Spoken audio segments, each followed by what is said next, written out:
What's up, y'all, and welcome to What We Finna Watch with Jay and Tracy. I'm Jay. And I am Tracy. Yeah, and we thank y'all, as always, for tuning in and supporting us and, just rocking with us this far. Like, for real, we love what we do. We love bringing new pieces. We love getting into the pieces with y'all. Yes. You know what I'm saying? So Yes, we yes. appreciate y'all for sticking in there and being our continued supporters. We over here with Tracy. We got Tracy. What you got going on? Happy New Year, guys. Happy New Year. Yes, this is the first show after the New Year. Yeah. So, I wish I had the sound effect, hit the applause right. thing on the thing. Cheers, Red. Cheers. So it's about to be a dry January for me. So this is going to be my last drink until February. Okay. So I support that. You can do it. And by drink, I mean I want to finish the bottle. Okay. You got to finish. Because I gotta get rid of it. Okay. Yeah. I agree with that, but I might do dry January as well because I've stopped drinking hard liquor like for the last 2 months. And I just do wine and champagne and I'm cool with that. And I'll just do liquor, like come over to your house, you make a drink. Okay, socially cool. But other than that, I'm like, I probably could go dry completely. Because I only drink wine maybe throughout the week here and there. Right. I don't need it. I don't need it. I feel like, why drink it? Yeah, it doesn't relax me like it used to. I think because I drink it so much. But yeah, so I don't go out like that anymore. So it's like, whatever. Yeah. And if I do go out, I kind of just want to be alert and aware of my surroundings because I don't feel as safe in this big city. So I'm good with a Red Bull. Honestly, give me a sugar-free Red Bull, maybe with some limes, and I'll be all right. Really?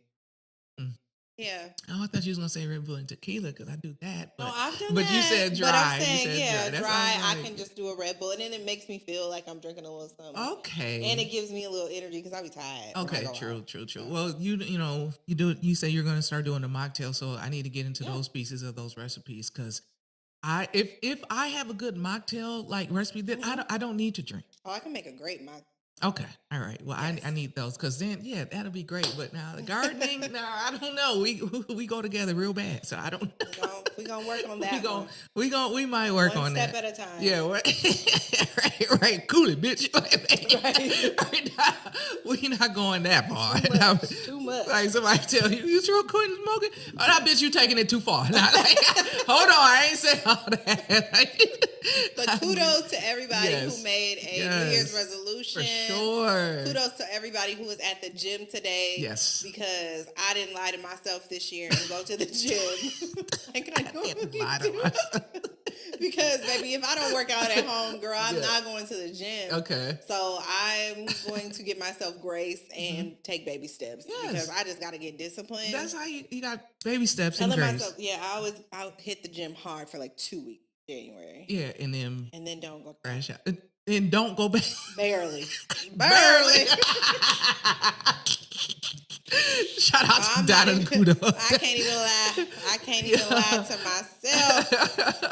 But you got to be honest with yourself. You know what I'm saying? Like, I'm looking. I ain't gonna lie. I'm going back to the gym because. Like I told you, finally found the right medication, so now I can feel things now. Like my hands aren't swollen. I don't have that much inflammation. So I'm like, I'm ready to go back because I am weak as hell. Like because of all the inflammation that was around my joints and stuff, and I couldn't work out. But I'm like, I'm giving myself grace because I know how to build back up. I did it in July. I built back up in July. I broke off in like kind of October, November, didn't go to the gym at all. You know what I'm saying? And so I'm just like, man, I gotta build back up. But I'm like, at the same time, I was like, damn, this gym gonna be back. Yeah, but all the liars. That be me. I'm speaking to myself. I'm only saying what I know. Okay? So I'm gonna take my ass to the gym at my apartment complex. Listen. Because I just need to cancel my crunch. Yeah. I done been just giving them people money. When I go to the gym tomorrow, I'm gonna be chuckling because I'm gonna be like, because when you go to the gym, I go to the same time every time. You see the same people, so you're gonna be seeing new people. And now when I see new people, I'm like, Tracy said y'all some liars now.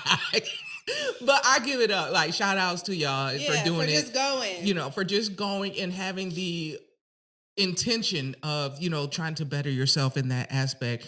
You know, I really want to commit to 3-4 days a week consistently, but like I said, my health is just the thing that kind of stopped me from that. And then some days I was feeling good and I was like, I just don't want to go, and I want to Yeah. sit on that couch with Nova. You know what I'm Yeah. saying? So I'm a couch potato. yeah, so I am. I love. I have to try to do more things. Just Okay. even when I'm watching TV, I could be doing something. Mm-hmm. I could be working out. I could Yeah. be stretching. I could be doing Stretching. something. Yeah, I love. So I I'm just used trying to do that. Yeah, someone got me into stretching. I love stretching. And stretching while watching TV, and I do. I love it. Especially after I done garden, child. I'll be more limber than anything. I'll be on the floor stretching, feeling good, and watching TV. So yeah. So shout out to everybody. Happy New Year. I hope you had a wonderful holiday, Christmas and New Year. Yes. You know, I'm excited about 2026 on a personal level. You know what I'm saying? So I'm looking forward to it. I'm looking forward to it for our growth, you know, on this show, because you know, this is only season 1. Come on, we're gonna keep going. Yes, we're gonna keep going. So we appreciate y'all. You know, we went a little different to segue, but we're here. So again, Happy New Year, and let's we about to get into it. Let's get into it. Hold your wigs. All right, let me take a sip before I go. We gotta take a sip. Right. Okay. So for those who don't know who Mary Cosby is, Mary Cosby, she is the only Black co-star of the Real Housewives of Salt Lake City. Now, I watched probably the first season of it, and then I kind of fell off. I am a Real Housewives watcher, but I only watch Potomac in it. Okay. You can kind of guess why. Well, yeah, absolutely. But those are the ones I watch religiously. But I did watch season 1 of Salt Lake City. And I thought they were interesting. I thought that Mary was very quirky and weird. And her storyline was very weird. Because the way that they introduced her was that she is a pastor of a church, married her step-grandfather.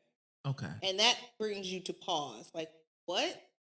Wait, what? And I think I might have missed that part because, like you, I only watched a part of a season. I think it was because it was during the pandemic. So 2020, yeah.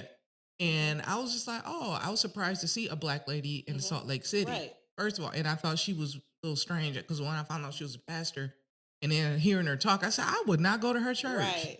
First, I thought she was like Mormon because that's it's predominantly But I was like, oh, they have a Pentecostal church, and all right, it's Black people. She has a Black church, but what's going on? How could you marry your step grandfather? So the way that they played it on TV, because this documentary told the truth. I think it told the truth. It was receipts, you know? Yeah. So the way they played it on TV was that Mary's grandmother had a church. She was the pastor and leader of this church. She had a husband who was 20 years her junior. That was Mary's step-grandfather. And so they're like, yes, it was my grandmother's dying wish in her will for him to marry one of her girls, meaning one of her granddaughters, I'm assuming, or one of her daughters. I don't know. So the way that I took it, because they never explained it, of course, was that number one, it was multiple. She had multiple granddaughters because she said she had like 25 grandchildren. Yeah, she had a lot of them. And that the step grandfather had been her grandfather her whole life. They had never said. So they made it seem like it was just a marriage thing, and then and then he didn't raise her. There's no relation. Yeah. Yes, there's no blood relation, but I was also, my grandma remarried like maybe a year or two before I was born. So my grandfather is my mom's stepfather. Yeah. Right? That was my granddaddy. That's your granddaddy. That was my peepaw. Okay? I know we're not blood related, but that's my peepaw. Right. Period. That ain't nothing else. Nothing else to say. That's it. Especially, when it's your mama's mama.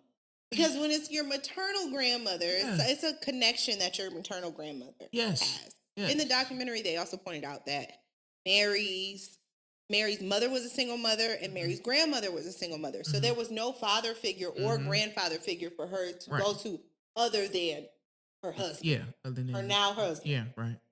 Okay, so that's already weird.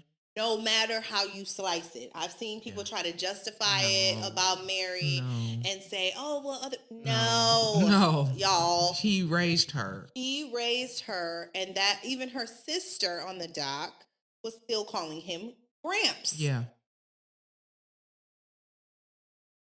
Y'all can't tell me that that's not fucking weird. That is weird. That is weird. And I need to see that will.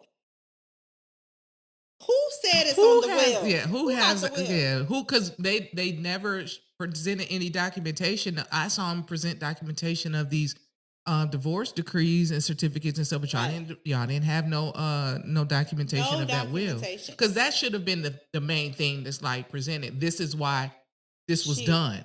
But it wasn't presented because I don't think it's there. I thought about that. And I thought about that. Shout out to her grandmother. Her grandmother seemed like an extraordinary lady. She was a single mom of 4, and she loved the Lord. She was a missionary in Indianapolis. She says she got a call from God to tell her to go to Utah. Now, dang, that's crazy, right? Who am I to say that God didn't tell you that? Right. So she hitchhiked, caught buses, and walked from Indianapolis to Utah with her children. Yes. And built her church from absolutely nothing. This is a black woman in the 1950s. Being a pastor. In the 1950s. That was unheard of. With no husband. Right. That was unheard. A woman being a pastor? And she built the church from... In the 50s. Yes. And you went to Pentecostal church. Is it very patriarchal? Yes. Very. Okay. Yes. So a woman starting a Pentecostal church is... So they had an issue with her taking over and being a pastor after our... Because I was born and raised in that church. That's the only church I've ever gone to in Lansing. Okay. No other church. Born and raised when we started off on Massachusetts Avenue on the east side. Okay. And then we went to 2645 West Holmes Road. And so when he passed away, his successor was his wife. We were Church of God in Christ. That was our denomination. Oh. Church of God in Christ, no denomination. Okay. Would be cool with a woman being pastor. Wow. They didn't ordain my pastor as pastor. They installed her as pastor. What's the difference? So the difference is we'll install you, but we're, just so pretty much you can be the acting pastor. You can be the acting pastor, but not the real. And she could out-preach all these niggas in our denomination. All of them. I mean, like, I grew so much spiritually under her. It was crazy. But when it turned, that's when some of this stuff triggered. Gotcha. Okay. So we'll get into those pieces. So yes, I think that. But yeah, being a pastor, she was as extraordinary. A woman, she started preaching in her house, in her living room, and then she built this big church. Yeah. Not only churches, but she raised the money to build like hair salons. Because it was nothing for the black community there. So she had hair salons, she had soul food restaurants. Yes. She had all kinds of things like that and employed people from the church. So she sounded like a very giving woman. She sounded real genuine. Yes. Yes. And her family seemed very tight knit. Yes. I think not the craziest thing, but one of the crazy things about the doc is that I wasn't expecting so many family members to speak against her. Her sister. Oh, to speak against cousin. Mama? No, to speak against Mary. Oh, yeah, because I mean, I'm glad. Her uncles, her cousin-in-law. I am so glad. Childhood friends. Like, I was very like, wow, okay. But all of this seems very new. It seems like once she got on the show is when they started realizing that, she's stealing from us. Because if you see Mary on Salt Lake City, very flashy. Very. Very flashy. They have homes in multiple states. Countless bags and Chanel. You're not making, let me tell you something. You're not making that from a church. In the church of her size. Now, I can understand if she had like a mega church. But that was a little neighborhood little church full of, according to her, poor people. So you not making that kind of bread. So how are you making this money? And I know that some pastors, a lot of pastors, even with mega churches, they have other ventures outside of being pastor that bring them. That's why a lot of them write books. Right. You know what I'm saying? They write books and stuff and do all these other things. She didn't do none of that. No, because she had this before she was getting a Bravo So check. I was waiting to hear in the doc, like, okay, maybe she has a book deal. Maybe she does this or has her own organization where No, this woman gets the money from them people. Yes. Now that is what I say, like when people say, I don't like churches because them pastors, all they do is take your money. That's that's what it is. Yes. It's not all of these pastors doing that. Yeah. And I'll touch on that later about what coming up in my church. I'll come back to that. But when I think of a pastor, when people say pastors taking money, think of that kind of pastor. Right. She's taking y'all money and she pretty much holding y'all at gunpoint in that church and saying, I need $100,000. They said close the doors. Close the doors. Close the doors. Don't let nobody out. Where have we heard that from recently? Detroit. Uh-huh. Close the doors. What I tell you about Detroit preachers? It's so this is so conflicting. I hate this. It's bad when churches like this give validity to the things that people, because it's hard. I was saying when I was watching the doc, I was somebody who went to church. I always felt a little uncomfortable. Now, and I think that has to do with my intuition and my discernment that I was born with. Pisces energy, I could feel fakeness. And so I never felt like I would go to children's church and I know that these are the bad kids at school. You know what I'm saying? But at they church, needed the Lord too. But at church, they're like it's a hierarchy. I don't go as much. I got and you. I'm not as active, so I'm not. For sure. I know exactly what you're I'm talking saying? Yeah, I know. And so it's like the kids that have to go all the time, but these are the freakiest, nastiest, Spanish, hoish kids. The most. Okay. And I would see that and I'm like, that is fake. Or you're a mean girl at school. Or you're this. For sure. And then even with the adults, I would see that too. Yeah, there was a bad representation. Right. You know what I'm saying? I got you. But going to a church where they just constantly preach money is crazy. I've been in those situations and I'm like, I ain't never coming back here. Listen. But that is what they were doing. They were taking people's making people mortgage their homes. Take out 401k loans. Right. And then one dude was saying he was trying to hurry up and pay his loan back for his 401k so he could take another loan out to give again. I said at one point, listen, this is what I got to say about it. Like I said, I grew up in church. I'm a church kid, seeing it all. So this stuff, I was just sitting back like, oh, it's kind of correlating with, certain things we were dealing with. I wouldn't say that my church was a cult. I wouldn't say that. Was there a thing of power and manipulation?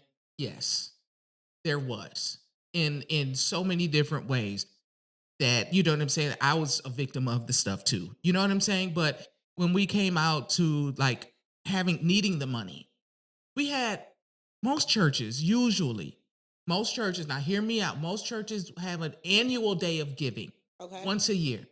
And that's called, back in the day, the building fund. Yeah, I know.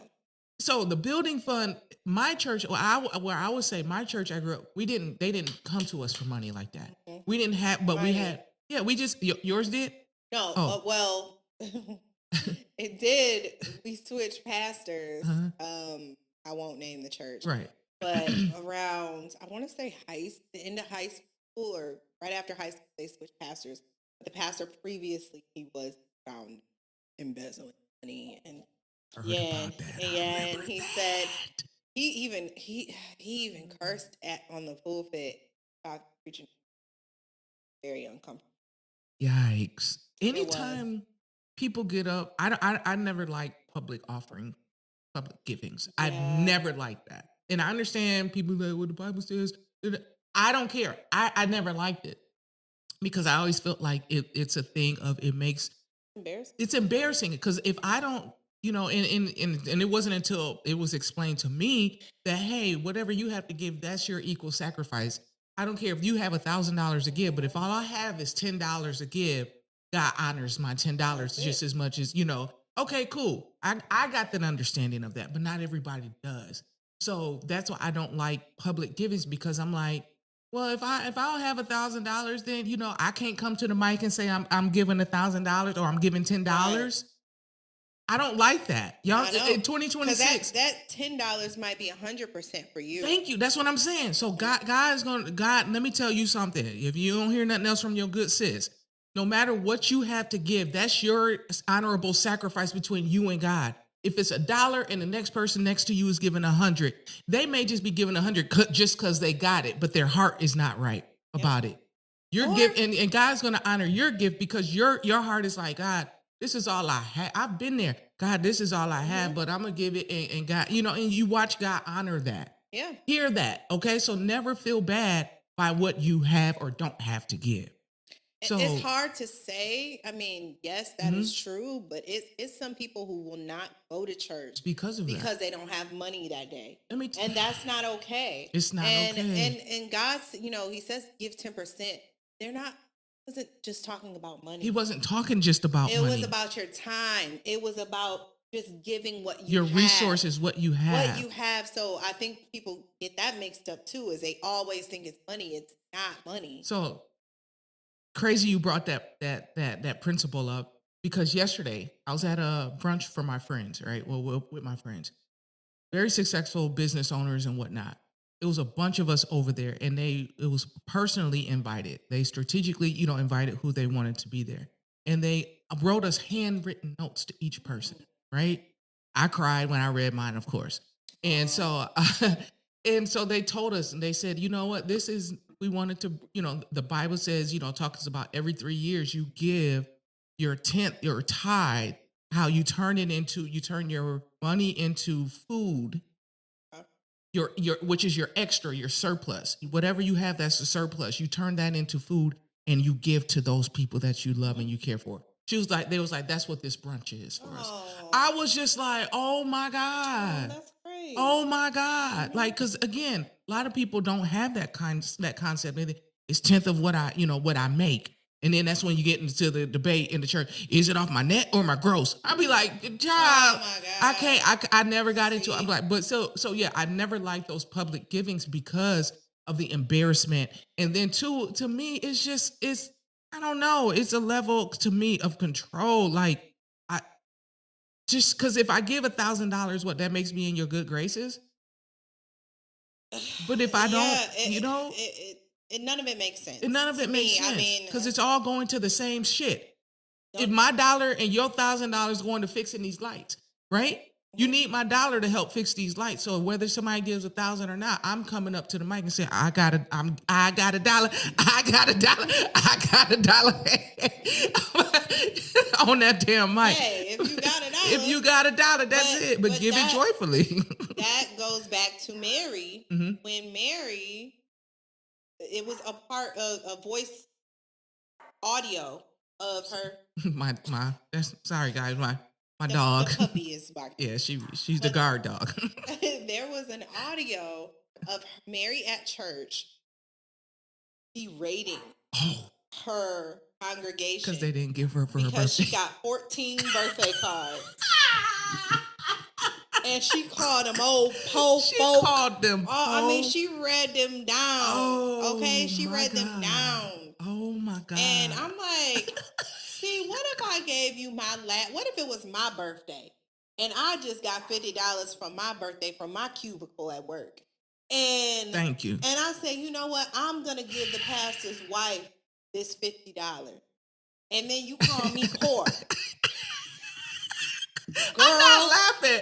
I'm laughing at that. Like this, and I'll say this because I don't believe she's a pastor, but this bitch got up there and called these people poor because you only got $14. I mean, 14. Poor and stingy, and God. What did she say? And God called you poor. Yeah. God said you were poor.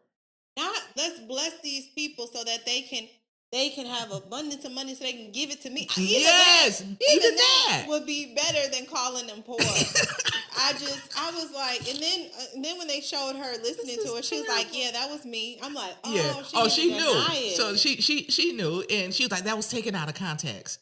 No, it wasn't taken out of context, sweetheart. Because listen, that whoever, and they said the person that recorded it because that happened to them before from her.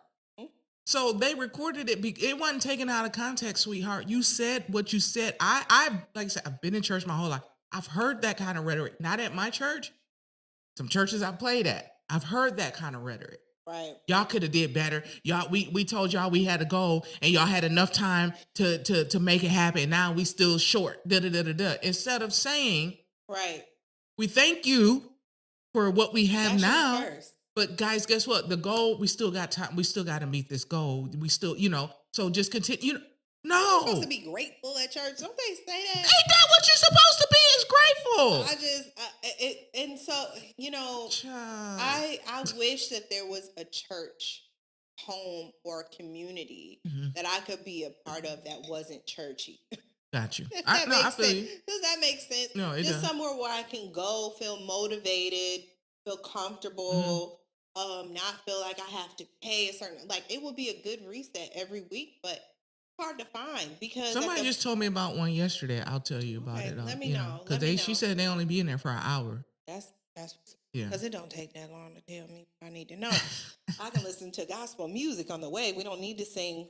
I need the good praise and worship. I need a little bit, but you know how sometimes it'd be like, okay, all right, we're gonna have an hour and 15 minutes worth of music. Who doing that? Oh, they be going. They be having the beginning songs. Then they go into the other songs. Oh, you going to these traditional churches? This was a long time ago. Yeah, because I played for a traditional Baptist. They do that, and I'm like, can we just have praise and worship, and then offering, and then maybe the choir, and then the pastor? That's all you need. That's it. Because ain't nobody doing church announcements no more. Everything is on the website, on the Facebook page. Okay. So follow the Facebook page. We don't even do offering. Put the QR code up on the screen in the middle, and please don't say nothing. If you wanna, don't.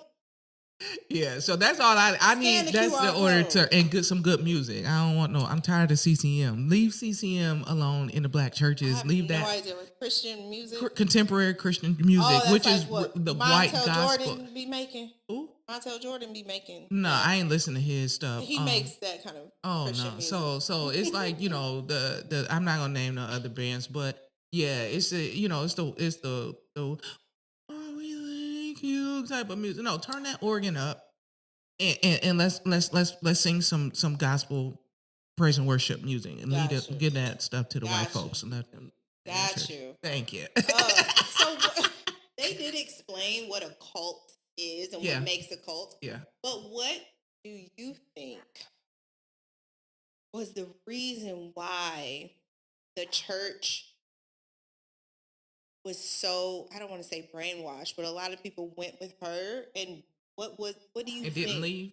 Yeah. I tell you why. So the reason why people don't leave like that is because a lot of times they are lacking things. Mm-hmm. And so they're looking at, because we're not easily manipulated. Right. You see what I'm saying? Because I'm be like, no, bitch, you. I ask too many questions. Yeah, and then too, you talking to me crazy over that pulpit. That would have been the last Sunday you saw me, and 9 times out of 10, I probably would have stood up in the middle, you talking shit, and said something back to your bitch ass before I walked out. Because, girl, what? So I think a lot of people are easily manipulated because they're vulnerable because they're lacking something, and then so they go to this church, and then also too, I hate to say this, but as Christians, we're just always so quick to believe someone, especially when they say something's from God. They do. So they knew they're mind control. So I think that's why a lot of her people, and then like I said, they didn't make a lot of money. You know what I'm saying? We're probably middle to low income people. Huh? She didn't have no wealthy people at her church, which is what may have helped explain why she wore the stuff she wore, but you didn't have nobody like that there. So those people, they are looking to her kind of as their savior of like, hey, she can help us. She's a gateway to heaven. Exactly, but she's not. So that's why they were, because it was one video of one chick and then they showed like it was showing people in the church, like they were all up at the altar, and I don't know, it was one lady, that little girl. No, it was a grown woman, and I saw her and I said, "Oh, that tells me everything I need." What kind of people you had there? Because she looked, and I was like, yeah. So that's why you got 14 cards. When they were all praising her, and saying like, yes. When the one lady was, "You're my best friend." Yes, that I said, oh shit, that honey, that's what your church filled with. So that's why you only got 14 cards, and that's why you know what I'm saying. Those are the type of people, that get taken advantage. Because I always find it interesting when, not that being able to be manipulated by a cult leader is a race thing, because it's not. Yeah, it's not. But I'm always intrigued when I see it's my people. I am. It baffles me. Yeah, sometimes I'm like, I heard of, and somebody said, "Oh, they're making a doc about Mary. They need to talk about all these other cults." They do. They do. I don't know if you know, but I love a good cult documentary. I do too. And I will watch all of them, and most of them are black. Okay, what's your favorite? Jim Jones. Mine too. I was about to say Jim Jones, baby. And when I found out that most of those people were black, being led astray by this white man. Anything that comes on about Jim Jones, let me tell you, I watch it because I always try to get a glimpse of hope that maybe. Because there was like a few people in there that was like, nah, this ain't right. But then they shot them all. They shot them all. So I still be in there trying to find like people that maybe have left the thing before they went over there. Yeah. And I don't really find too many. No, it's so hard. He does have a black son that's living. I know you've seen him in there. But we love, we watch, and like I said, I am very baffled when it's black people. Oh, yes. What'd she say? Jim Jones. Yeah. Oh my gosh, it was sad. And we're not glorifying any. It was just really, it was so sad. Like anytime I see the image of all of those bodies, and I'm like, how could you make people voluntarily do something that's evil? Yeah. Mary, and I say Mary. She's Koresh. I forgot about Koresh. He was one. I mean, there's so many cult leaders, Manson. But Mary is a different like, she doesn't want to kill you, but she definitely wants your money. Yeah. And I have seen people join churches and spend their last dime, and it's like, you have to look at that. Something, it's free will. Yeah, but when you know somebody is vulnerable and you tell them, hey, if you trust God, you must trust me. I am the closest thing to God. You have to be good with me to be good with God. Yeah. And those people are really believing it because they believe in God so heavily. You're taking advantage of it. She knows, and that's what I'm saying. When they asked her on the reunion, they said, do you think your church, do you think you're leading a cult? Why would I do that? No, I'm not doing that, blah, blah, blah. I said, no, you're not.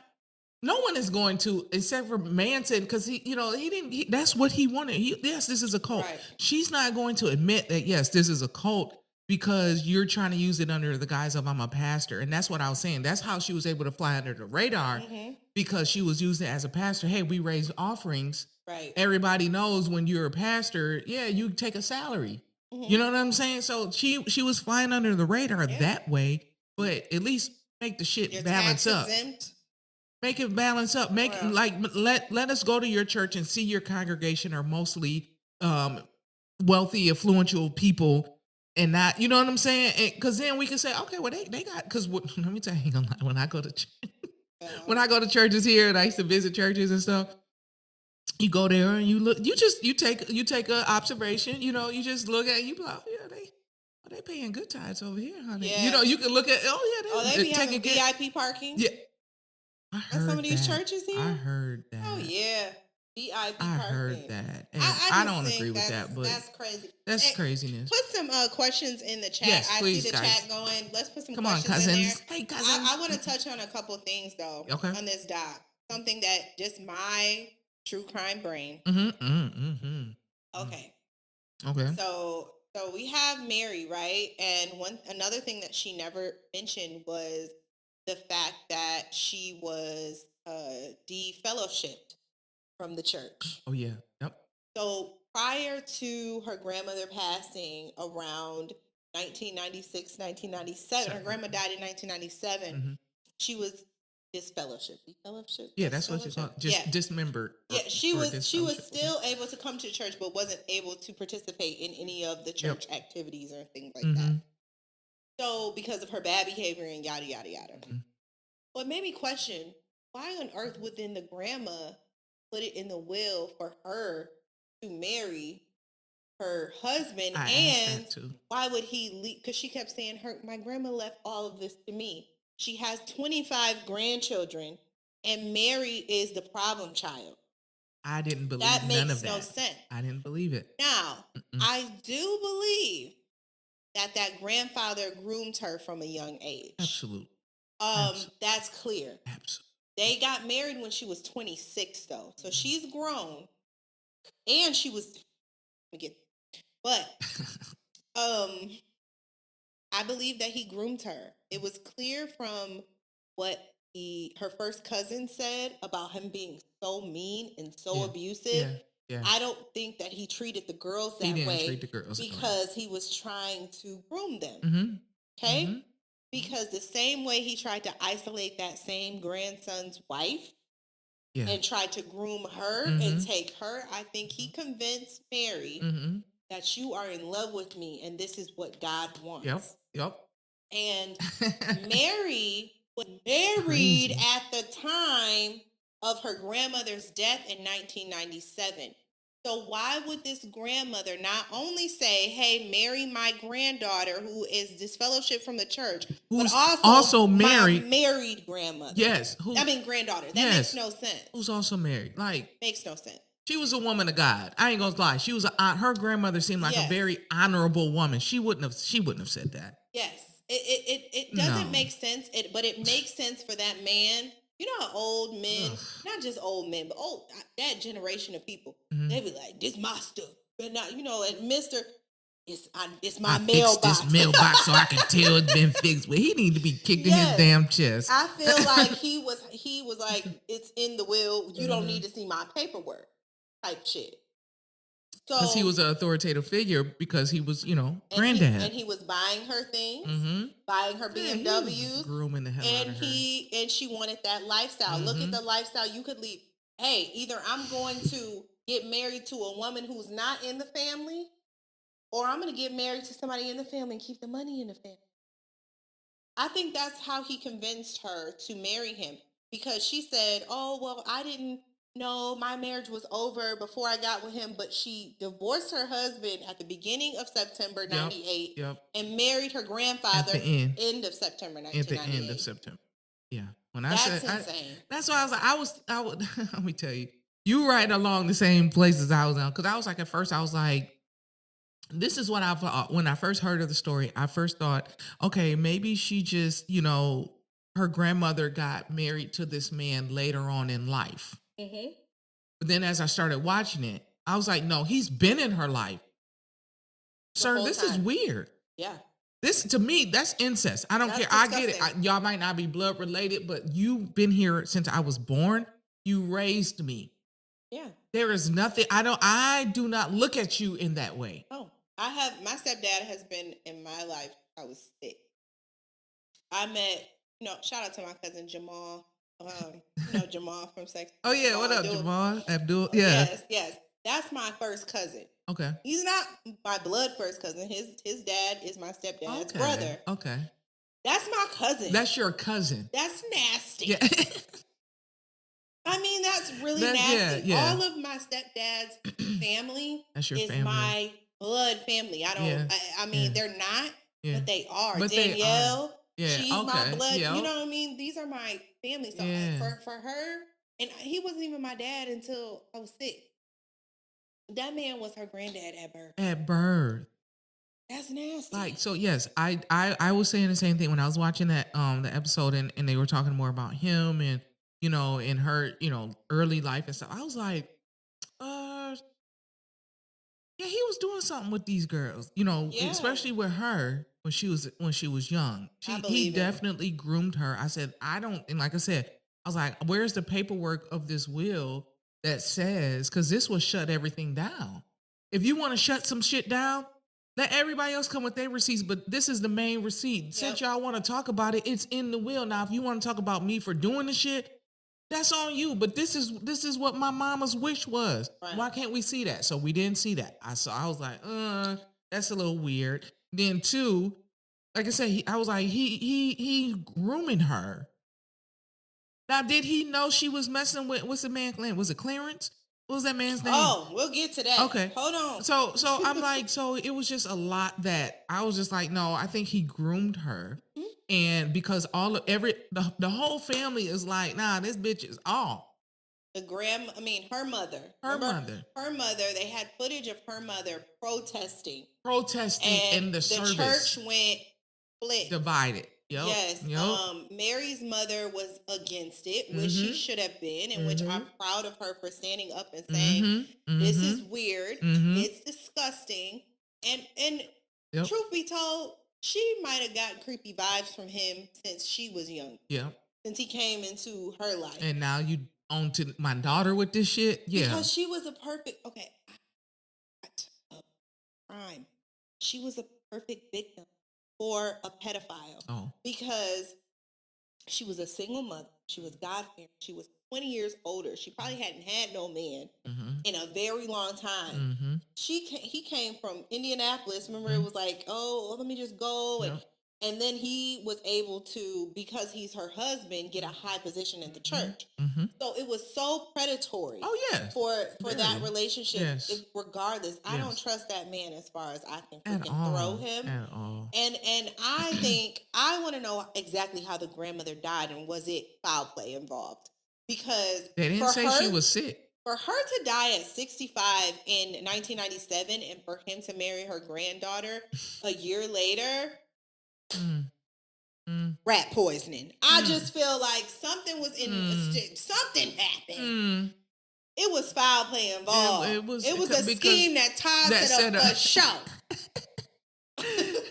No, because I was waiting on them to say she fell ill. Or, or she was, had been sick for a while and maybe neglecting. Because, back then, even still back then in 90-something, as a pastor, you probably don't have insurance.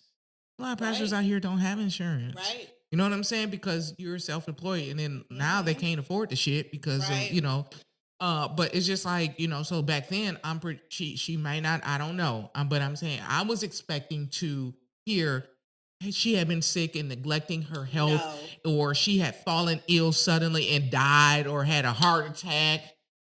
We didn't get none of that. Now we can probably look it up. Matter of fact, I'm surprised. Do you look it up? I'm getting some comments here.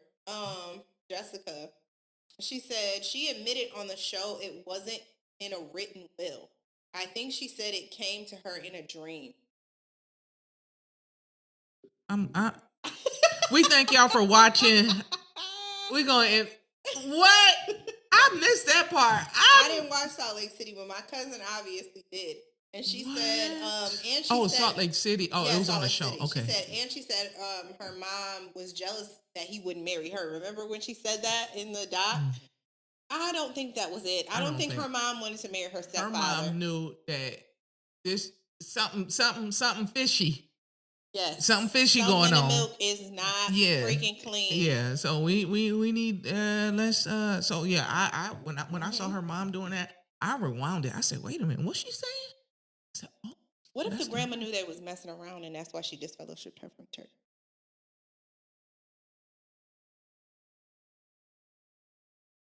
I don't, because the grandma wouldn't leave him.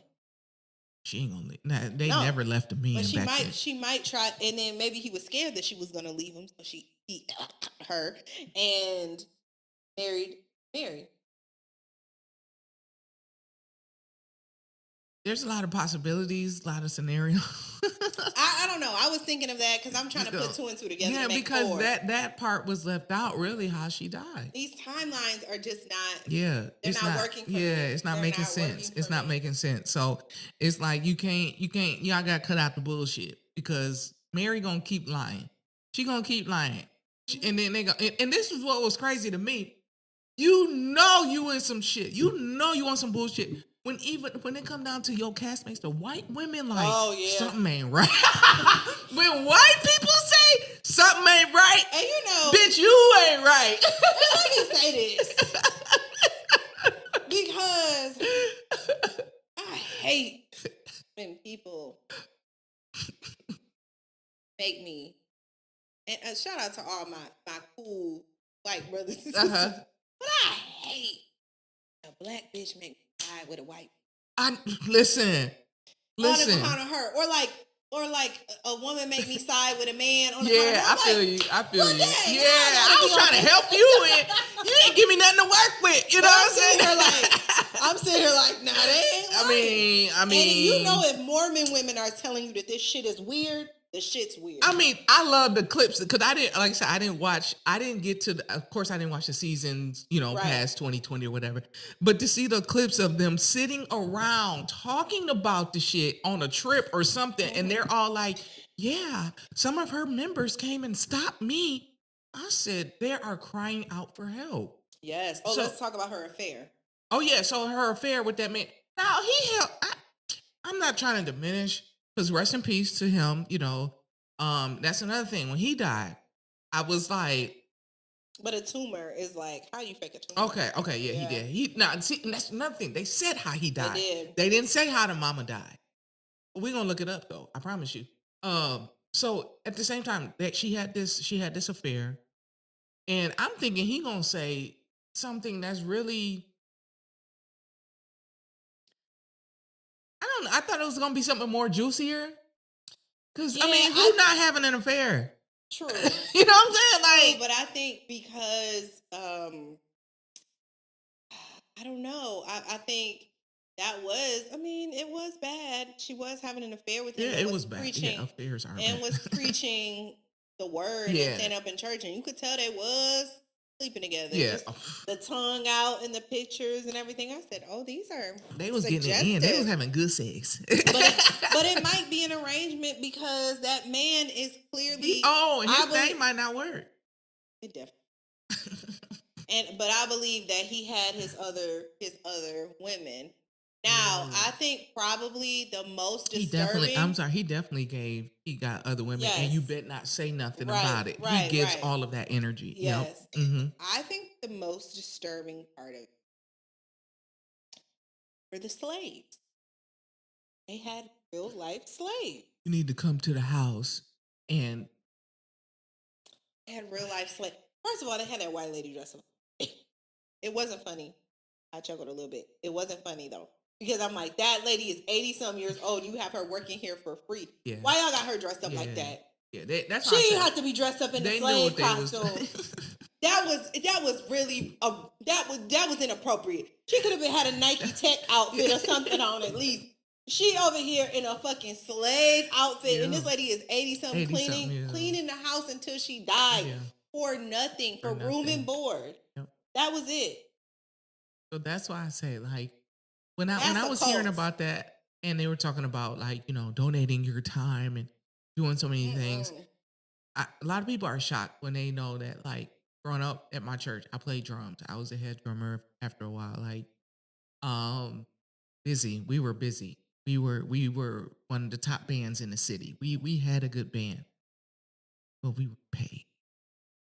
And I get back then, it wasn't really heard of, especially in Michigan, to really pay your musicians. Like one church did, a couple churches did that we knew of. Our church, as big as our church was, I didn't know that we weren't getting paid shit, right? Why? Because you have to be there. You can't fall out. It's different than an usher or something like that. Like, you can't call out. We have to be there, because if not, y'all not gonna just sit there and clap your hands if no drummers there. You gotta be early, stay late. Yeah, we have rehearsals. We got to learn music. That's a job. A lot of people don't realize that. Playing doing anything in any capacity at a church on that level, that's another job, right? Wasn't getting paid shit, right? My godbrother left. That was his family church. He left and went to another church in the city because they wanted to pay him. So they thought I was gonna leave because now, she wanted to get paid. You needed to pay me because once a year you will raise money for the church to build stuff, to renew stuff. You could have easily said, "Hey guys, we don't pay our musicians," but because after church, the congregation would love to. They would have loved. I would have given for that if I know exactly where my money is going. Exactly for the reason. Exactly. And say they could even give you like a bi-yearly stipend, something. You know what I'm saying? But they ain't give me shit, right? That's at the end of the year. You want to know what they gave us at the little funky Christmas banquet? Gift card, girl, $50 for the whole year of playing, dealing with the bullshit, dealing with the manipulation, dealing with the power trips, dealing with, hey, you got to give a certain amount for our day of giving. And so you would have to go to church and give money. Yeah. Ain't that stupid? That's why. And if you know where I grew up at, you knew the church, okay. And I don't take shit back about none of the shit that I'm saying. Because the shit was wrong and it was borderline cultish. I'll say it. Because it was you were taking advantage of so much shit. Now, like I said, the only thing that I would say about my church back home is when we did one day of giving and they let us know what it was for. Okay. Hey, we need to, because we moved into that church. It was brand new. We built it. I remember. I was in 4th grade when we went to the church. I remember when that church got there. So when they started asking for money to replace the carpet, it was time. Yes. We want to move the pews up because the pews were squeaking when you sit down.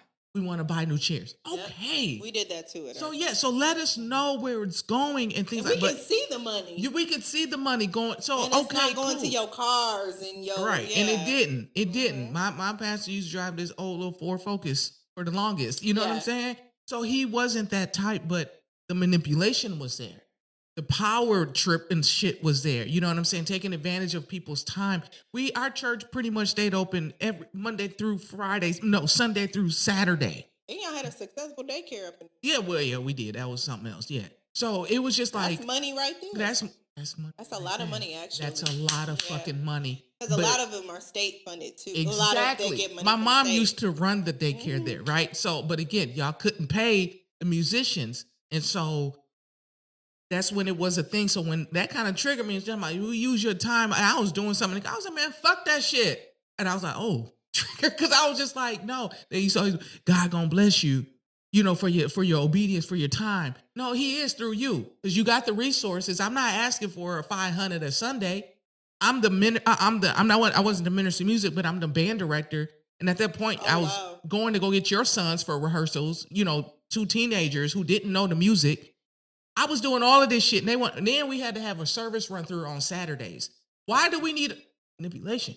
Why do we need a service run through for we never had? If you got to have a service run through, then you need to change out your leaders because you don't trust your leaders to show up and do the things that they're supposed to do on Sunday. But we had a service run through on Saturdays and choir rehearsal, and then turn around and be there on Sunday for 2 services. And you didn't want to pay me shit. So a lot of people, when I would go home to visit, it'll be like, when you go home and visit, you're going to play, go to the church. I will only go to the church to see the people that who, my mom's good friends that was like my aunties and stuff, people that were still there. That's the only reason I went. Why you not playing when you don't go there? Bitch, they didn't appreciate my ass when I was here. Yeah. I'm not going to move and come back and try to play. Fuck you then and fuck you now. Dead ass. You know what I'm saying? But that's what I'm saying. It was just church. They use that manipulative energy, that thing of I'm your pastor. You trust me. I'm gonna lead you guys to God. God speaks to me before he speaks to you. Like what? Right. What? So when she was, I would say a lot of that stuff I could relate to. So when you told me about it, I was like, oh shit, let me see what this is about. Yeah. I didn't know it was gonna be on that level, and I was gonna be able to really relate to a lot of the stuff because I'm like, yo, you got people coming to your house. It was the same thing. You calling and tell when he was calling, you need to come to the house. I'm getting called. You need to come to the church. For what? We don't have rehearsal.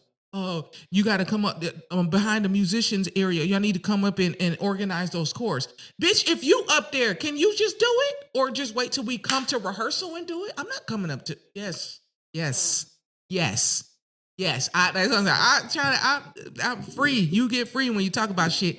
And it was a lot of stuff. Which so everybody should be free to talk about their experiences. In church without being without seeming like they're just dogging the church. Yeah, and I'm not, because I still attend church. Like, and a lot of people be like, why you?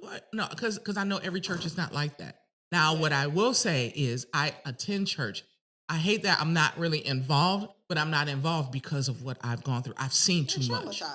Yeah, I'm traumatized. I don't want to be close to the pastor. I don't want him to know me outside of, hey, Sister Drummer, because that's what they used to call me at all the churches in Houston I play for. As Sister Drummer there, the members, hey, Sister Drummer, that's all you know me as. You don't even know my government name as long as you put it on my check. That's it. Thank you. You don't thank you. That's all you need to know. You know what I'm saying? Because of my experiences, and a lot of these people, I felt a lot for her members, and I still feel for them because she's still pastoring, right? Yeah, but the church is under construction, so they're what you mean? Yeah, so I guess now it's going into the 5th season, or they just wrapped the 5th season of Salt Lake City. And she was back as a cast member because she didn't show up to the reunion season 2. Yeah. You don't show up to the reunion, you're fired for the next season. Yeah, so she was fired season 3, and then season 4, I heard she came back as a friend of the show. Yeah. Then she came back full time, and now the church is under construction. She doesn't want to talk about the church. She doesn't want to talk about anything. Her husband's not appearing on the church. Yep, on the show. Yeah. I did see clips last season because their son is struggling with substance abuse. And I said, now that makes sense. Because I didn't know why he was struggling with substance abuse. And I just saw those clips, and they were very heartwarming. But I was like, it's weird shit going on over there. Yeah. It's weird shit. Yeah. I think he gotta cope. You know? I think that the manipulation that churches use is, I don't want to seem like we're bashing churches, because we're not. We're bashing those people who use church and religion the corrupt in a bad way. Yeah. So like, say there's somebody who is just say I'm a lover girl. I love love. I'm open to love. I want love. That's the ultimate goal. There could be 2 men here, or 2 women here. One with bad intentions and one with good intentions. They're gonna look the same for a while. Okay? Yeah. And that's what people don't, you chose wrong. Well, you think the devil presents himself as the devil? He's not going to be like, hey, I'm the devil. Yeah. No. They're actually, they usually present themselves better. Yeah. So you have one with bad intentions, one with good intentions that comes to you and wants to give you the love that you're missing, that you're longing for. But the one with bad intentions uses that and tears you down and uses that vulnerability for bad. It doesn't mean that love is bad. Right. It just means that person has horrible intentions and knows how to manipulate you using that. Yep. They know how to work their way in. Yes, and I think that's the same way with God. Some people want, they want to feel good. Everybody wants to feel good. You want to feel good. You want to sleep better at night. You want to you want to get into heaven. You want to have eternal peace and things like that. And some people with bad intentions will come in and that for evil. Yep. And you don't know until you got which one is which. Yeah. Yep. And now you don't know who you're playing with. Yeah. And I hate to say it, it's a lot of people who have experienced that and have experienced the things that I have experienced and have just completely just shunned church, like, because they feel like, everybody is like that. And I will say this, I know that they're not, every pastor not like that. And I'm just saying that. Right. So if you feel like for me, a lot of people are like, why you still go to church? I need church. That's just my spiritual walk we got. I need church. I'm just, I don't go every Sunday, but I watch it online. So, but like I said, I just know where my, and I'm telling people now, I'm like, I think I kind of want to start playing drums again. I don't know if I want to play in church again, because I don't want that commitment. Right. That because I hate having to go on vacation and then you got to be back for Sunday morning. No, my vacations go all weekend. I don't come back till Monday and Tuesday. You know what I'm saying? I don't backup drummers. Yes, and then even that's another thing. So when I played in Houston, and I started playing at different churches, and I was taking vacations, or I was going to be out. I didn't take a lot of vacations, but they would let me go. Like I played for some except for one. But it was funny. He lost the church. Well, he lost his position because he was dirty, but he did me dirty. And then they found out how he was moving and they got rid of him. So God don't like that.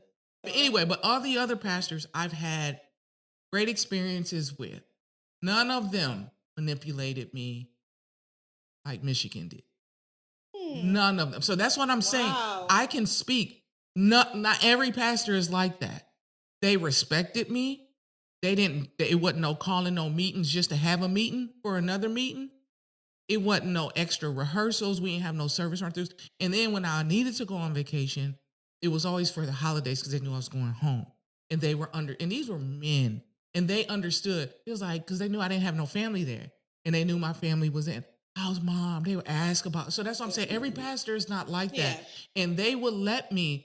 Because I used to be like, well, I was wondering if I can, I was scared to ask because I'm like, I knew how musicians were getting fired for missing a Sunday.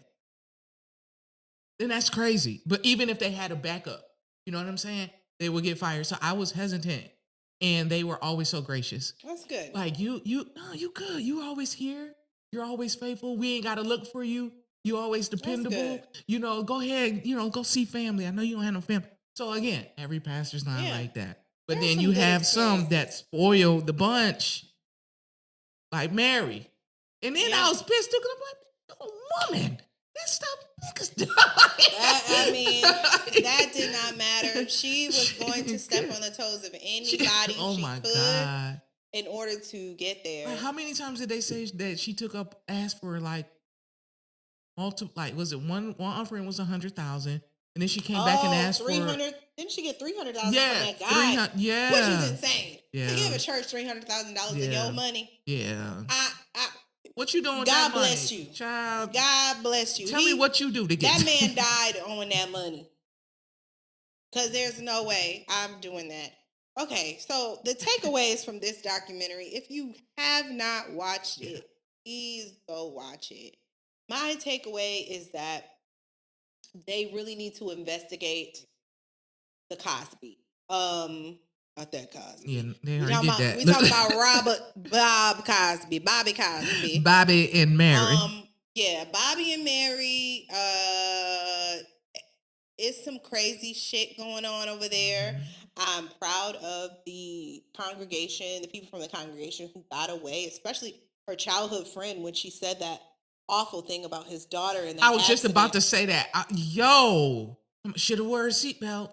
Yeah, the young girl tragically died. She was a mother of two, a 24-year-old girl who flipped out of the sunroof off a cliff 30 feet down and died. And she made a joke about it, very tongue-in-cheek joke about it, which was crazy because she not only grew up with the girl's father in the church, but she knew the girl since birth and did not send condolences, flowers, and told her church members not to give to the GoFundMe. Yeah. Knowing that this girl did, take your money back. Knowing that this girl had 2 children that she left behind. So that's evil. Yeah. That is evil. There's no way around that. I hate to sit up here and bash a black woman, a black family, but we also have to hold our people accountable. What's that song?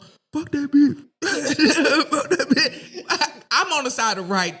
I'm sorry. On the side of right. And I'm on the side of right. And especially when the victims look like me as well. Yeah. And all of her victims look like me. And those are hardworking people that you are just using. So I think... that was a lot. I hope that some good comes out of this documentary. I don't know what could happen, but I hope something positive comes out of this documentary and the findings, and somehow those people are blessed again, and their faith can be restored. If they've lost any type of faith, I hope their faith can be restored. So I hope the same thing. And what did my heart some good was seeing that pastor at the end, he was just like, I forgot the name of his church, but God bless you, sir. Because he said there were people that left the church that came to him and he opened his arms to them. Right. And there has been times where in Michigan, our church did the same for other churches that kind of was on the same fuck shit in the city. And if y'all know, y'all know. We opened our arms and our doors to them, you know, to come to our kind. Because, you know, I'll say this about churches, especially in Lansing, you know, if you was in Lansing, you could tell back then by certain hairstyles and how people dress, whose church they went to. If you see them in public, you be like, oh, they go to so-and-so's church. Oh, girl, I can tell by that long skirt. She go to such and such church. Or that French roll. Oh, child, they... that French roll. If they had French rolls and rhinestones, they went to Pentecostal Outreach Church. You got to guide my church. I know somebody specifically. She sang at my mama's wedding. And she had a French roll and a spiral curls right here.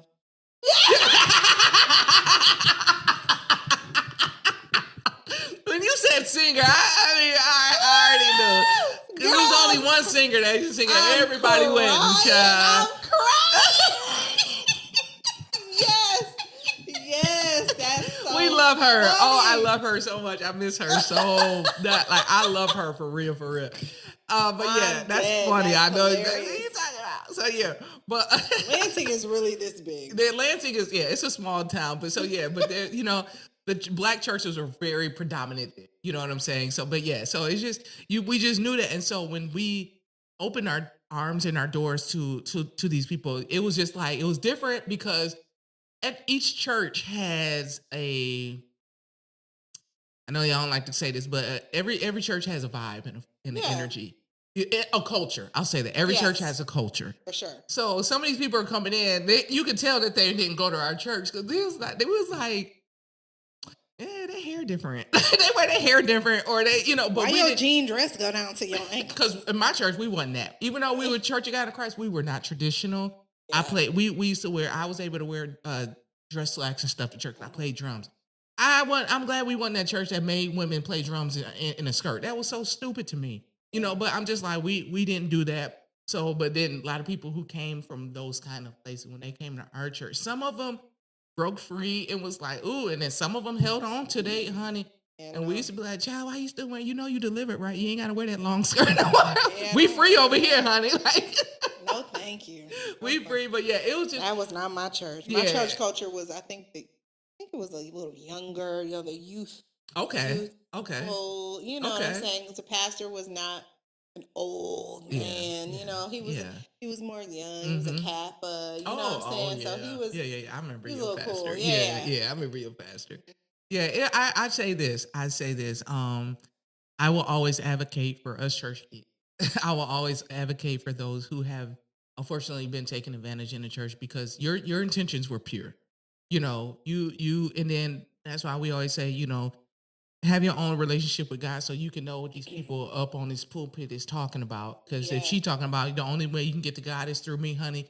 The Bible says the only way you can get through the Father is through His Son. Where do it say? Yeah, it don't say Mary. It don't say not. No. If it say Mary, it ain't. It ain't that Mary, and it didn't say Mary. Only. So I was just like, yo, I hated to hear that, but again, that happens in a lot. You know, everybody takes the pastor's word for it. Yeah. And that's how they're unfortunately led astray. Yeah. And so it's just, so I say this. If you feel like you're in a situation, this is what I'm going to tell you when we was texting. The reason why also I think a lot of them people were also, and why she continues, because I was joking when I said, you know, she need to be fought. But I mean, yeah. I'm surprised nobody did try. I'm surprised, but no, I'm not. When she kept the family out of that lady's funeral. Yeah, but I'm not. Yeah, they should have rolled up and let loose. I know we would have. But I think a lot of it was, like you said, I mean, like they said, that she did a lot of isolation. And a reason why, and I can speak and attest to a reason why a lot of people just stayed in it, they didn't say nothing to nobody else. Because for one, they didn't want to hear the truth of you and the cult. But that's the main reason why, because I would have said something. So it ain't on me what happened to her. If my family want to run up and come see about her, and pay her a visit and say, look, bitch, what you doing is, you're not going to handle my friend. She probably would have kicked them out the church, but she would have, it would have been made aware that, look, I see what you're doing. So I say this, if you ever in a situation like that, say something to somebody.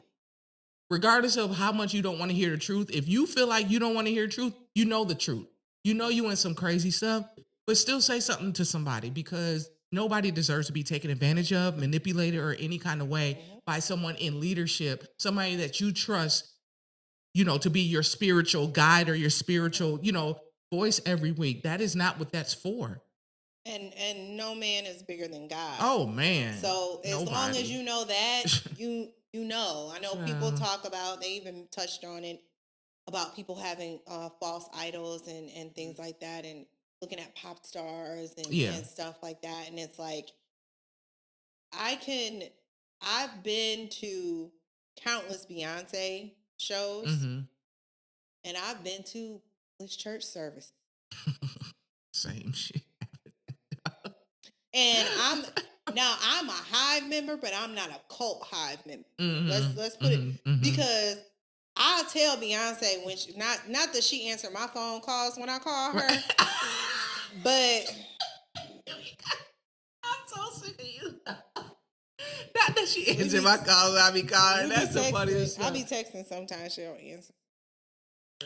But I'll tell her.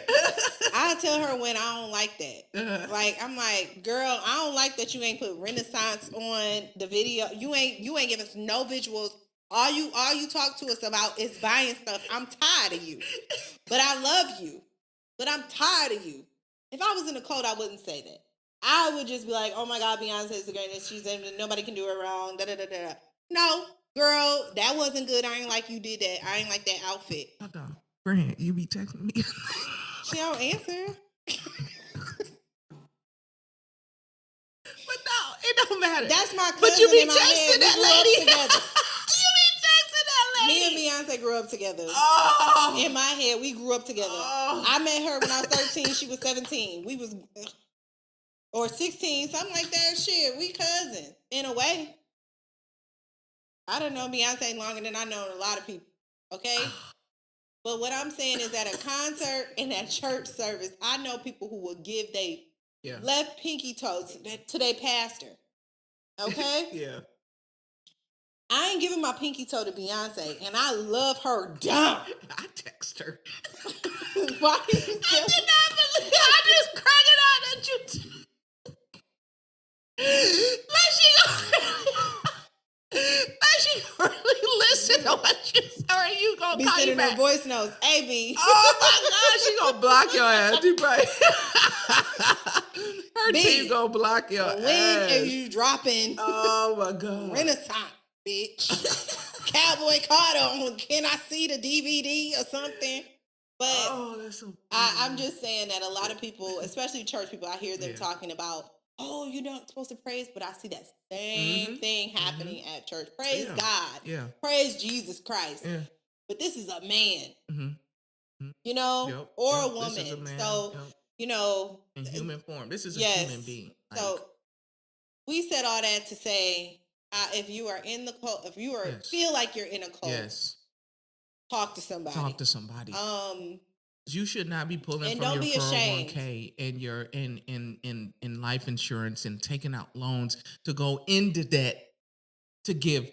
That's not anything. That's not of God. I'm gonna tell you that now. That's not of God. No. I coached for free for 5 years a dance team. That was my 10% to the Lord. That was your tithe. Even if I wasn't going to church at the time on a regular basis. That was me giving my resources to the world and to other people to flourish. Yeah. So that counts. It counts. That counts. It counts. So that's listen, I'll be honest and say I wasn't no faithful tithe giver when I was playing drums up in Michigan. They wouldn't pay me. But they wasn't paying me. Yeah. But shit, I was playing every week, giving my time. That was enough. You shouldn't have had to pay shit. You would have thought, child. That was more than 10%. Can I be honest and tell y'all something? Oh yeah. She's like, oh yeah. What? So, kind of how Mary got up and told them people, you poor, you Yeah. just pretty much went off on them, right? I don't think they're gonna watch this. I don't give a damn anyway, because if not, you got my number. You can call me and we can talk, but I'd rather you not. 1 year, because they knew that they weren't paying me right. This was before I moved to Houston. Okay. So they knew that they weren't paying me. And so they told me manipulation. This is what they told me. I know, because they started off not paying me. Then they were paying me. They told me after my god brother left, we're gonna start paying you. So I was like, oh, okay. Well, and I was young and green, didn't know what to ask for or what to say. This is what I deserve. Yeah. So I was like, well, whatever, you can do. Okay, cool. We're gonna start paying you $125 a month. Yep. Because I had to be there Saturday, Sunday, Wednesday night. Oh, we had Wednesday night service. Yeah. $125 a month. Not a week. There wasn't even no church I was playing at in Houston where I made $125 a week. I was making good money. Oh, you were making more money. Oh, yes. Oh, okay, good. And some of that was with no rehearsal, no midweek service. Good. Making $300 a Sunday. You should. You should, right? Yeah. So, and that was a cool amount, right? That's a black church without an organist and a drummer. And a drummer. Come on now. So then they told me that. Then they said, they pulled back on, they reneged on that after a couple months. All right, we're gonna start, just paying you a little bit more, just every week was just so they started giving me $25 a week. That's less. And then had the nerve to get mad because $25, what am I gonna do with that? I would just let them checks stack up. They used to be sending messages through my mom, call me. You gotta cash those checks. You didn't cash your last 4 checks. I was like, oh shit, I forgot. It was $25. What am I do? Okay. And so then they told me, they said, okay, well, we're not able to really pay you what you deserve. But if you need any help or anything, you come to us. Let us know. We'll help you. Cool. I need $400 a month to help me. Since you want to help so bad, right. You can help me this way. All right. So now thinking back then, the economy wasn't nowhere what it is now. Right. But it was still, I wasn't making, I was working as a student assistant for the state of Michigan. So I wasn't making full-time money, but I had rent. I had to make gas for burning up gas for going back and forth to the church, all this stuff. So they tell me, they say, if you need help. So one time I went to them and I think I asked them for $50, something simple for a bill or something. Cool. All right, they gave it to me. It took their time. Took their time and gave it to me. Cool. So that was like earlier in that year. Later in the year, school was starting on the LCC. I needed help with my books. Usually I did pay for my books, right? But I needed help that time. Oh, I hate it.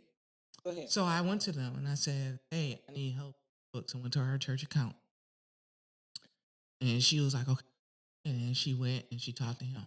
And then she was like, he's going to call you, the pastor's going to call you. He called me. It was on my 25th birthday. I'll never forget.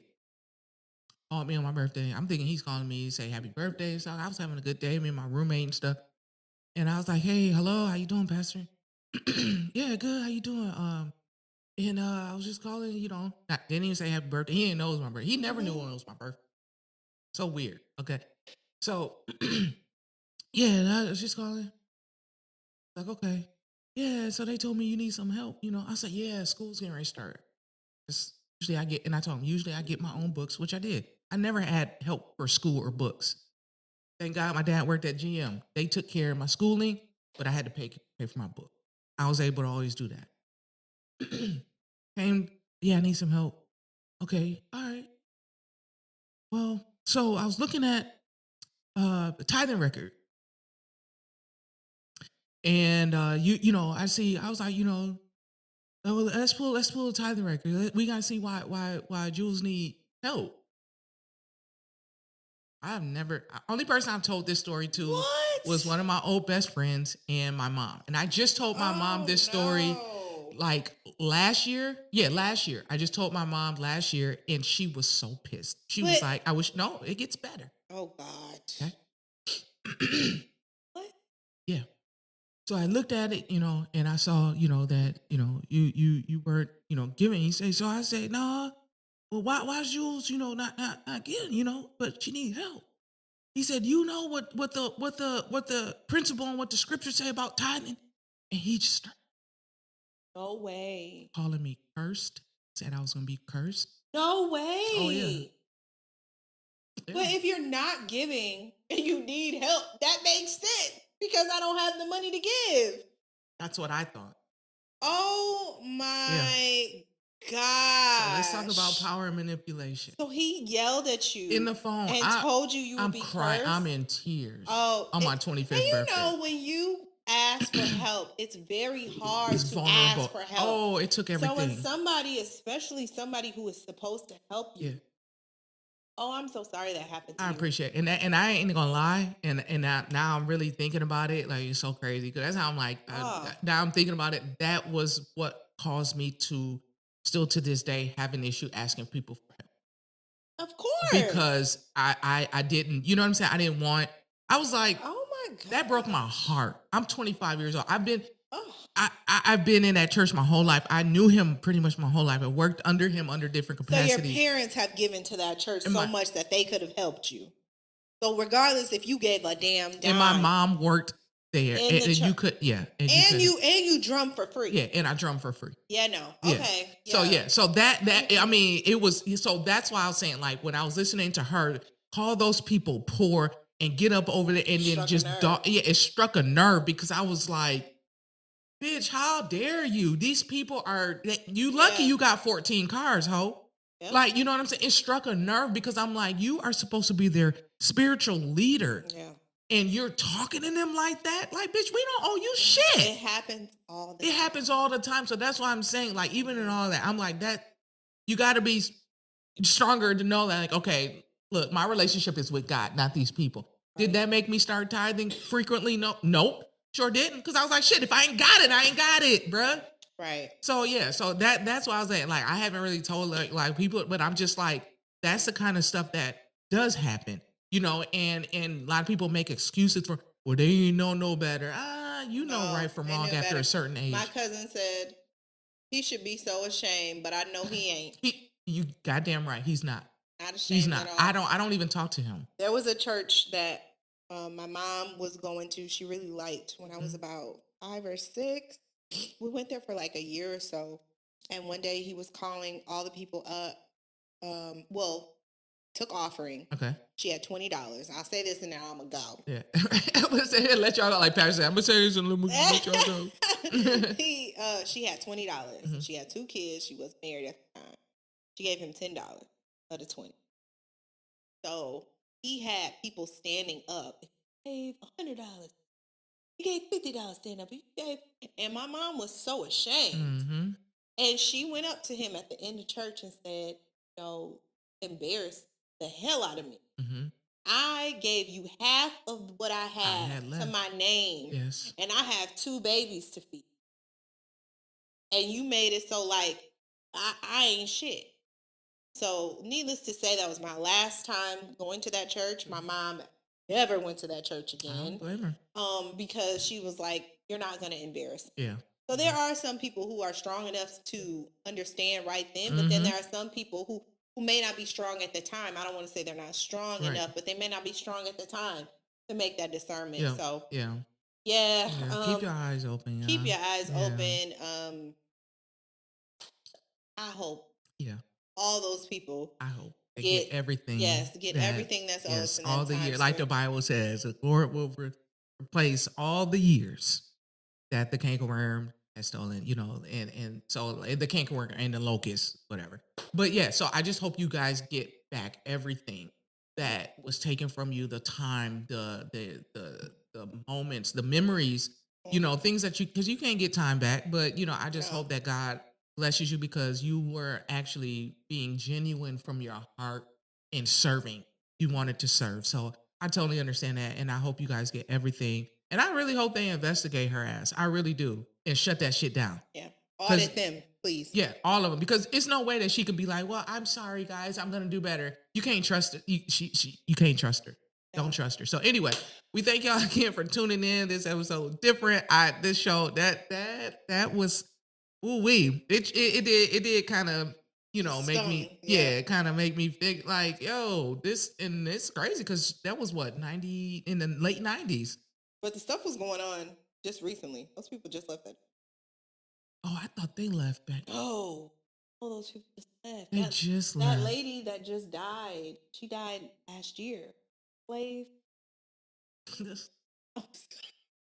don't call her no slave, but that's how they had her dressed. Yeah. I'm sorry, and she was a slave. They wasn't paying her. But so I know that she died, and they told somebody she couldn't sister, come. A lot of them found out once the show hit the air. That's when they were finding out. All those people her friends that were in the church, they left after the show had already. Within the past 5 years. Yeah, I thought they left. No, within the past 5 years. Okay. Well, good for y'all. Good for y'all. Yes. Thank y'all. I'm glad y'all woke up and and let everybody else. You gotta let everybody else come too. But yeah, we thank y'all. So anyway, we thank y'all again for tuning in. Thanks to our new subscribers. Yes, thanks to our new subscribers and everything. We welcome y'all to the show and to the vibe. So, like I said, we just talk about all things Black culture, whether it's movies, documentaries. Documentaries rather. Whether it's real crime, true crime, all the things, old and new movies, shows, all the things. So we're gonna, we're just here to bring it to you. And especially we watched it from back in the day and just talk to it, as an adult perspective now. So we have a good time. So we thank y'all again for tuning in as always, and make sure you like, comment, and subscribe and share any reel or anything that you see, and tell your friend, tell your neighbor, tell your mama, tell your dad. Tune in to what we finna watch. All right, y'all. All right, y'all. Peace. Bye. All right.